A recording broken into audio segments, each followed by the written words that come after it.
महाराष्ट्र माझा मराठी न्यूज प्रस्तुत करता Sunfriend power solar solution private limited. उरणमध्ये जोरदार राडा। मनसे पदाधिकारी सतीश पाटील यांच्या आईसमोर भाजपच्या कार्यकर्त्यांनी त्यांना केली मारहाण। उरणचे आमदार महेश बलदी यांची माफी मागायला भाग पाडले। पाहूया सविस्तर बातमी।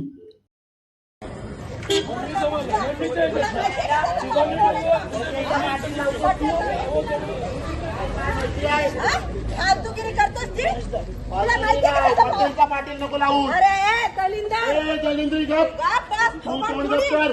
आलाय त्याला तुला माहिती आहे का त्याचा बाप कोण आहे तो? उगाचच पडायचा पाटील लावतो तू तेच करायचं आहे। पटेलचा पाटील लावतोस तू।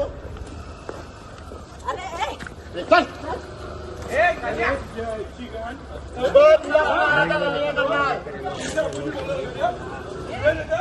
आज या ठिकाणी उरण पोलीस स्टेशन येथे आम्ही सारेजण आलेलो आहोत। हा मनसेचा आमचा पोरगा समाजाचा सतीश पाटील ह्याला काल रात्री मारहाण झाली आणि त्यांनी एकविराई चरणी जे काही व्हिडिओ बनवला होता तो निवडणुकीच्या अनुषंगाने असला तरी ते त्याच्या भावना होत्या। या राज्यामध्ये या देशामध्ये प्रत्येकाला व्यक्त होण्याचा अधिकार आहे, तो लोकशाहीने दिलेला आहे। त्या मार्गाने तो व्हिडिओ बनवला होता, परंतु काल 150 ते 200 भाजपाचे पदाधिकारी त्या ठिकाणी येऊन त्याला मारहाण केली, त्याच्या आईला मारहाण केली, त्याला शिव्या दिल्या आणि त्याला एक माफीचा व्हिडिओ बनवायला लावला आणि त्याला दोणागिरी बाजारापासून आमदाराच्या बंगल्यापर्यंत फरफटत आणून आमदाराची माफी माग म्हणून जो काही प्रेशर केला, त्यामुळे तो पोरगाचं खच्चीकरण झालेलं आहे। आणि अशा कुठल्याही समाजाच्या किंवा कुठल्याही या समाजाच्या पलीकडे जाऊन मी सांगते कुठल्याही युवकाचं खच्चीकरण आम्ही सारेजण होऊ देणार नाही।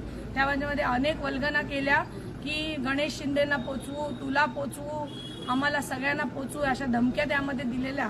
धमकीला जुमानणारे आम्ही नाही, अजूनपर्यंत आमचा प्रशासनावर विश्वास आहे। त्यामुळे या ठिकाणी आम्ही आज अर्ज दिला आणि आम्ही त्या संदर्भात कायदेशीर कारवाई 100% करणार आहोतच। परंतु सतीशला जो काही व्हिडिओ बनवून प्रत्येक भाजपाच्या कार्यकर्त्यांनी जो स्टेटसला ठेवला तो दमदाटी करून बनवलेला व्हिडिओ होता। त्या संदर्भातला पुढचा तपशील हा सतीश देईल। नमस्कार, जय महाराष्ट्र। काल जो माझ्याकडून व्हिडिओ घेतला त्याच्यात मला सांगितलं गेलं की तू आमदाराच्या पाया पड, तू आमदाराबद्दल बोललायस, तर मी कुठलाही विषय कोणालाही वळवून बोललो नव्हतो। मी फक्त माझ्या भूमिपुत्रांसाठी उभा राहिलेलो, भूमिपुत्रांच्या ह्याच्यात मी विषय बोललेलो, तर तो इगोला लावून आमचं वेगळ्या पद्धतीत घेतला आणि मला त्यात जास्त वाईट वाटलं की माझी मम्मी मध्ये असताना माझ्या जातीवरून किंवा माझ्याबद्दल बोलत होते। त्या ह्याच्यात माझी मम्मी जरी बोलत होती, तिथं सांगत होती अरे आम्ही आगरी आहेत, तुम्ही काय नको ते शब्द वापरतायत, त्यावेळेस त्यांनी जे माझ्या मम्मीला जे खालच्या दर्जाचे शब्द वापरलेले आहेत आणि मला धमकी दिलेली की तुला जिथं भेटशील किंवा इलेक्शन झाल्यानंतर तुला जेव्हा जिथं असेल तिथून उचलू, आणि गणेशदादाचा पण विषय घेतलेला, गणेशदादाला पण कोटाव कसं पेरून देतो ते आम्ही बघू। मला फक्त एकच सांगायचं, जसं पहिला सांगितलेलं माझ्या एका भाषणात बोललेलो तसंच मी माझ्या बहिणीसोबत आहे, माझ्या भावंडांसोबत आहे आणि माझी आता आई पण आहे।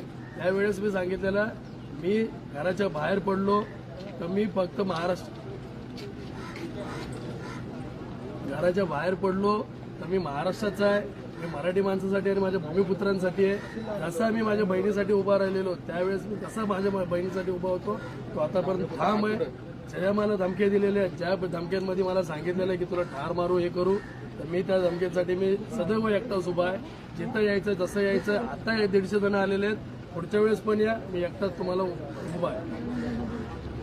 माझ्या नावाने तिथं सांगण्यात आलं की निवडणुकीनंतर गणेश शिंदेला आम्ही उडू, तर त्याला सांगा की उडवणारे असे अनेक आले आणि अनेक गेले। त्याची तक्रार आम्ही आजच CP ऑफिसला करतोय लेखी, आणि त्याच्यावर जर कारवाई पोलिसांनी करतील असं आश्वासन दिलेलं आहे।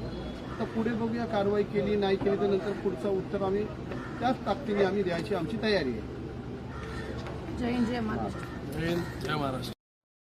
ह्या चॅनलला लाईक करा, सबस्क्राईब करा आणि पाहत रहा महाराष्ट्र माझा मराठी न्यूज।